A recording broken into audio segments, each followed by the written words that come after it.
ქართველი ერის ისტორიაში ოქროს ხანად შესული წმინდა კეთილმსახური თამარის მეფობა თავისი სამხედრო და პოლიტიკური ძალმოსილებით შემაშფოთებელი აღმოჩნდა მუსულმანური სამყაროსთვის. ჩვენი ქვეყნის ზეაღმავალი ძლიერების შესაჩერებლად დაიწყო ფართომასშტაბიანი ლაშქრობის დაგეგმვა, რომელსაც სათავეში იმ დროისთვის ყველაზე ძლევამოსილი თურქული სახელმწიფო რუმის სასულთნო ჩაუდგა სულთან რუქნადინის ხელმძღვანელობით. თურქ-სელჩუკთა შეერთებული ლაშქარი, რომელიც ბასილიეზოს მოძღვრის თანახმად 800,000 მეომარს ითვლიდა, საქართველოს საზღვარს მოადგა. ქართველთა საყვარელ მეფეთ-მეფესა და დედოფალთ-დედოფალს ელჩის ხელით ამაზრზენი წერილი გაუგზავნა რუქნადინმა. მე მთელი ცისქვეშეთის მბრძანებელი, კაცი ანგელოს მიმსგავსებული და მუჰამედისგან მოვლენილი რუქნადინი მოგმართავს შენ, ქართველთა მეფეს. ყველა დედაკაცის მსგავსად რეგვენს, რომელსაც საკუთარი ჯარისთვის უბრძანებია ხელში ხმლის აღება და ამ ხლით, რომლის ტარების უფლებამოსილებაც მხოლოდ მე მაქვს ღვთისგან მონიჭებული, უფლის საყვარელი ისლამის ერის განადგურება. მე მოვდივარ, რათა სამართალი აღვადგინო და შეგასმინოთ, რომ ხმლის ხელში აღება არ გაბედოთ. გზავნი ჩემს მხედრობას შენი ქვეყნის მამაკაცთა ამოსაწყვეტად. სიცოცხლეს მხოლოდ მას შევონარჩუნებ, ვინც წინ მომეგებება და სცნობს ჩემს უზენაესობას, აღიარებს მაჰმადის ჯულს და საკუთარი ხელით გაანადგურებს იმ ჯვარს, რომლის იმედიც ასე ამაოდ გაქვთ ქართველებს.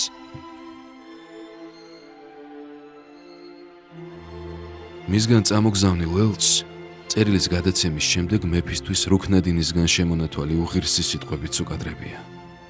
თუ ჯულს უარყოფ ცოლად მოგიყვან, წინააღმდეგ შემთხვევაში ხარჭად გაგიხდიო. ამ სიტყვებით შეურაცხყოფილ ზაქარიამ ხარგრძელს ისეთი უხედქავს მისთვის სახეში, რომ შიგრიკი ძლივს მოუსულიერებიათ.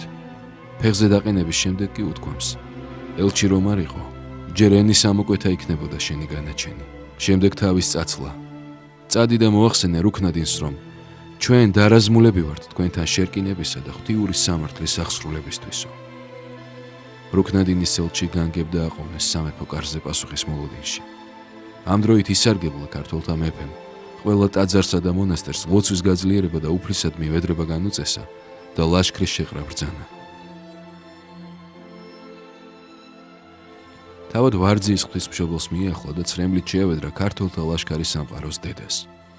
შემდეგ ბასიანისკენ წარმართული მოლაშქრეები ფეხშიშველმა ყარსამდე მიაცილა და შემაღლებული ადგილიდან ჯვრით დალოცა ყველა. ჯარსთან რუქნადინის ელჩიც გააყოლა და თავად აბასთუმანში შემობრუნდა დაუღალავი ლოცვისა და მარხვის კანონის შესასრულებლად.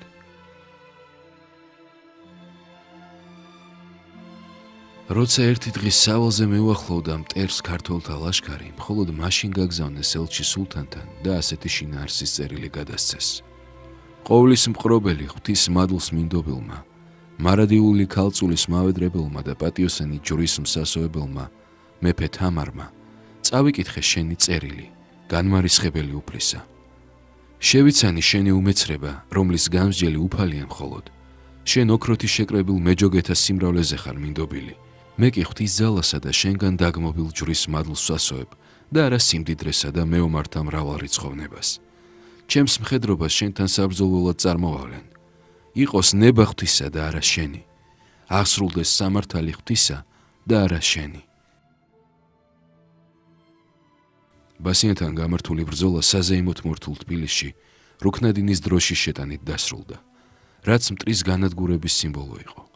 ღვთის შეწევნით ბასიანში ქართველებმა მტერი სასტიკად დაამარცხეს.